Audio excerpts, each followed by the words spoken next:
Ron Harris here from MuscularDevelopment.com. Coverage of the New York Pro in Tampa, Florida, brought to you by High Tech Pharmaceuticals. Joined, as always, when I'm in Tampa, by my man, Big Mike Cox. Thank you so much for coming. I love it, dude. It's the best time. I love this time of year. You must have been psyched when you heard New York Pro was coming back here. New York Pro's in Tampa. All we need is the Olympia now. Trifecta. We'll be good to go. I'm counting now. Maybe talk to David Bay, see if we can work out. So this is a one-day show. So they broke up the judging into two segments. We just finished up judging A, which was comprised of women's physique, 212 bodybuilding, men's physique, and classic physique.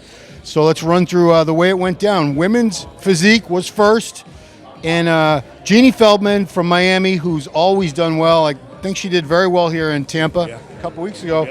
Yep. It came down to two people. I'll let you know the first call out. It was Rachel Jennifer Daniels from Tampa, who just turned pro, I believe, 1 week ago at Junior USA.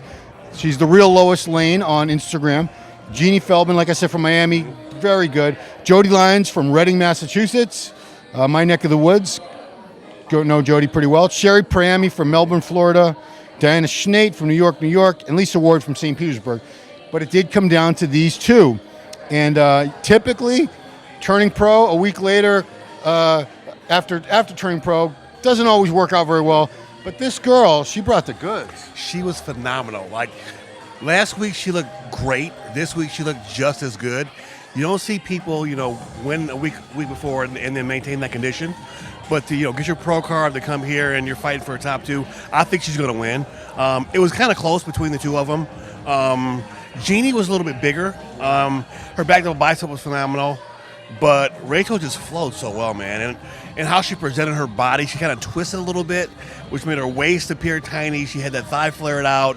She can present herself so well. I'm pretty excited to see her. She's phenomenal. I think she looked phenomenal as well.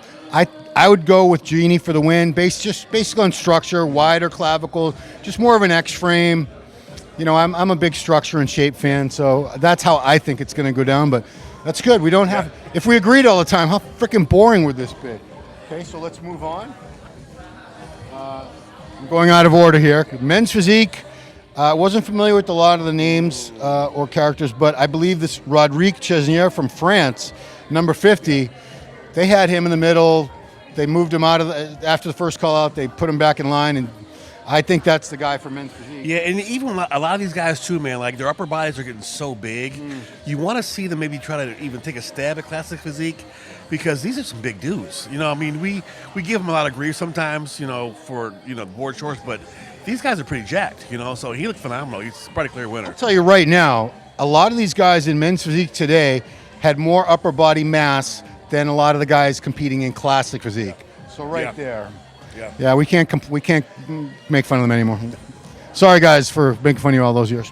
It was the shorts. We just don't like the shorts. And let's move on. Let's do classic last. Perfect. Yeah. 212 bodybuilding. As expected, Bo Lewis was the favorite coming into this because we were here 4 weeks ago in Tampa, across town at a different hotel, where he took second to George Peterson III. But he just needed to be a little fuller, a little bit tighter. I don't know if he was going to beat George anyway. Right, no. But I said if he could do that and come to this, I don't know who else is going to beat him. And, no one else is beating him in my eyes today. No, Bo's the real deal, man. He's thick, full. His condition was good. If just as good as Tampa, maybe not as crisp, but it's good enough. He's phenomenal. Legs are in shape. Great presentation. Jason Lowe looked phenomenal. I was shocked how good he actually looked. He looks a little bit better when he poses. When he kind of stands there, he's a little kind of lost in the crowd. But when he poses, arms are huge, chest is huge. He's really grainy, man. Like, he's making this transition really well. But I think Bo's just got more of it today, Jason, props to this kid because he just moved up from men's physique. Tampa 4 weeks ago, that was his first attempt moving up into classic. Didn't go as well. I want to say he was like 7th or 8th or something. He looked good, but I know he was super flat. Things didn't go the way he wanted. But today he brought it. He peaked perfectly. Yeah. And if anyone gave Bo a run for his money today, it was definitely Jason Lowe. Honorable mention, Derek Osland, of course, from Tampa.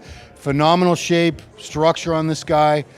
I talked to him in the lobby because, I'm brutally honest, and he's one of the few people that appreciates that. I said, get rid of a little water or something. To me, it just looks like a little bit of water, especially from the back. They do rejudging at night at these things, so it gives these guys a chance to move up if they can fix something real quick, like a tan, or just get rid of a little water. And I could see that happening with him. I'm just gonna mention a couple other guys, and we'll hand it over to you. Adolphus is the only other guy. Adam Young and Adolphus, the only ones I really want to talk about. Adolphus Coita from Ontario, who I had never heard of, and I don't think you were too familiar with. No, I saw him win the Toronto Pro last year, and I was very impressed with just the shape. It's a different look. He doesn't look like anybody else. It's a unique physique, which is good because it's kind of boring when these guys look like they rolled off an assembly line. But yeah, what did you think of Adolphus? He was a freak, man. When he walked out, I asked you, who was this guy? Got crazy condition. He's got a weird kind of shape to him, but his conditioning he's so bone dry. Like he's got no skin at all. I would have him the first call out. They did bring him back out there, so he'd probably try to move up a little bit. But he should have been the first call out, no doubt. X-frame on him, the wide clavicles, the tiny waist, and the quad flare. The quad flare is what really gets me. And when he's standing up there just relaxed, he's got like just muscle hanging. And when he poses, it just pops, man. And he looked phenomenal. Very impressed with him. Adam Young, he started to move up a little bit as the more they compared him. Color could be a little bit better. He wasn't as dark as he could be. Maybe hold his pose a little bit longer. But he's got a lot of muscle. Sharpened up. I thought he sharpened up a lot from 4 weeks ago. He did, definitely. And we got to talk about number 25, Errol Moore, because neither one of us was familiar. I knew the name, but he was a surprise because he was hanging with the best of them in that first call out. When he weighed in yesterday and I saw him, I'm like, who the hell is this guy? He's got a lot of muscle. I thought he maybe would be pusher towards a win. He's phenomenal, dude. He came down from open. I think he was 223 yesterday. Had to make weight coming out. But he's phenomenal. Like, he looked a little disappointed. He wasn't that, to compare it with Bo a little more. But nothing to be ashamed of him, man. This guy's phenomenal. Great look to him. This might be a better class for him. It's harder making weight, but this might be a better class for him. He's got a lot of muscle in his frame. Was he open before? He was, right? He said he was open before, yeah. And he moved down, so more power to him. Phenomenal look. Sometimes it just takes a couple shows when you're moving into a new class to kind of get your bearings and figure it out. I think that's going to be his case. All right, let's finish up with classic physique. So the heavy favorite going into this show was Logan Franklin from Texas. Logan looked great, absolutely looked great. I didn't expect anyone to give him any trouble today because a lot of these names I just wasn't familiar with. Logan looked great, but I saw this one gentleman from Arlington, Texas, giving him a lot of competition today, pushing him very hard. Tony Taveras from Arlington, Texas, who I believe just won, I want to say the Savannah show last weekend, the Linda Murray show, and I had never heard of this guy. I didn't even look at pictures, so that's why I was like, wow.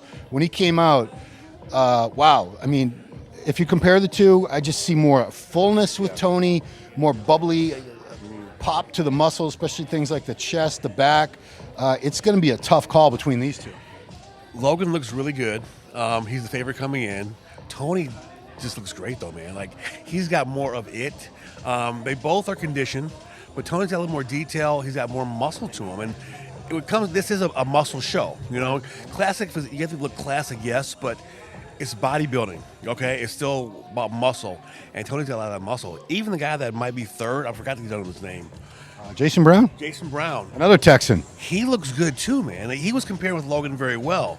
But I think they compared him so often, so I'm getting the feel that Logan might be in the lead or maybe a point or two ahead. But Tony, in my mind, Tony's the winner.